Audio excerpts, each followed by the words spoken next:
সুলেমান, একটা বিষয় নিয়ে প্রচুর টেনশনে আছি রে ভাই। কি বিষয়? আরে বেটা দেখছো অবস্থা এখন সৌদি আরবে অপহরণ বাইরে গেছে, বাঙালিরা বাঙালিকে অপহরণ করে, এটা কোনো কথা? আমি থাই টেনশনে, ঠিক আছে।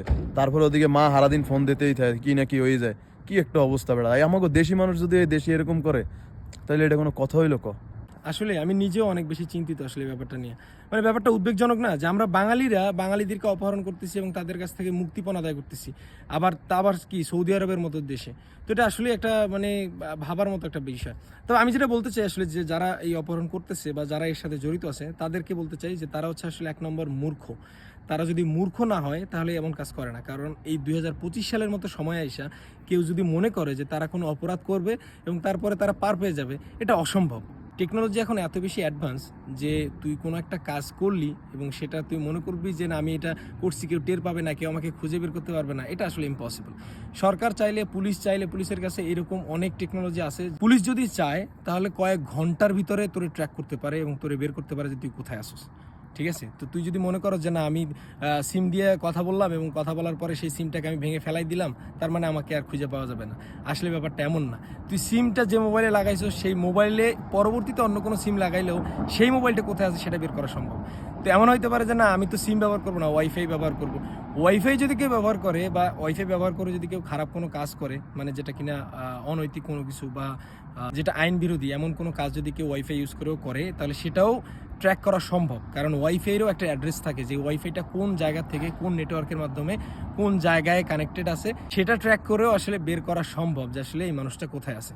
তো এই যুগে আইসা এরকম টেকনোলজি, চারদিকে ক্যামেরা, চারদিকে বিভিন্ন ধরনের টেকনোলজি আমরা দেখতেছি, এই সময় এসে যদি কেউ মনে করে যে আমরা একটা অপরাধ করলাম এবং সেখান থেকে আমরা পার পেয়ে যাব, কোনো মানে বিচার হবে না, কোনো কিছু হবে না, এটা আসলে ভুল ছাড়া আর কিছুই না, মূর্খতা ছাড়া আর কিছুই না।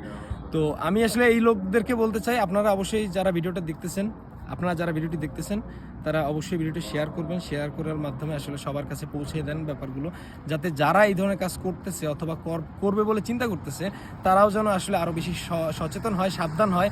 কারণ এই ধরনের কোনো কাজ করা মানে হচ্ছে কি জানেন, নিজের বিপদ একদম নিজের পায়ে নিজেই কুড়াল মারার মতো, কারণ এখান থেকে আপনি বের হইতেও পারবেন না। আর দ্বিতীয়ত হচ্ছে যে এই অপরাধের শাস্তি হচ্ছে মৃত্যুদণ্ড।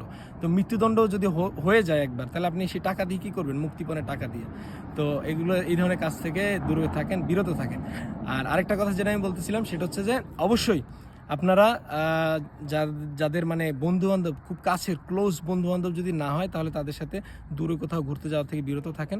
যদি অল্প দিনের পরিচয় হয় বা আপনি সঠিক জানেন না তাদের সম্পর্কে, তাহলে তাদের সাথে আসলে কোথাও ঘুরতে যাওয়া বা দূরে কোথাও যাওয়া, ট্যুরে যাওয়া, এইসব জিনিস থেকে একটু দূরে থাকবেন। আমার মনে হয় যে আসলে এটা আপনার নিজের সেফটির জন্য আর কি। তো যাই হোক, আসলে এটাই ছিল ব্যাপার। আমরা নিজেরা লজ্জিত, মানে আমরা বাঙালি জাতি হিসেবে আমরা শুধুমাত্র বাংলাদেশে না, বাংলাদেশের বাইরেও অপরাধ করা শুরু করছি। তো এই জিনিসটার জন্য নিজেরা আসলে আমরা লজ্জিত। আমার মনে হয় যে আসলে এই ধরনের কাজ থেকে আমাদের দূরে থাকা উচিত, এই ধরনের কাজ না করা উচিত। এবং যদি আপনার মনে হয় আপনি কাউকে চিনেন বা জানেন, তাহলে তার বিরুদ্ধে আসলে পুলিশ অথবা আইনের কোনো ব্যবস্থা নেওয়ার জন্য আমার মনে হয় যে আসলে এটা করা উচিত আমাদের। তো সবাই ভালো থাকবেন, সুস্থ থাকবেন এবং নিজেদের খেয়াল রাখবেন, সচেতন থাকবেন সবসময়। ধন্যবাদ সবাইকে।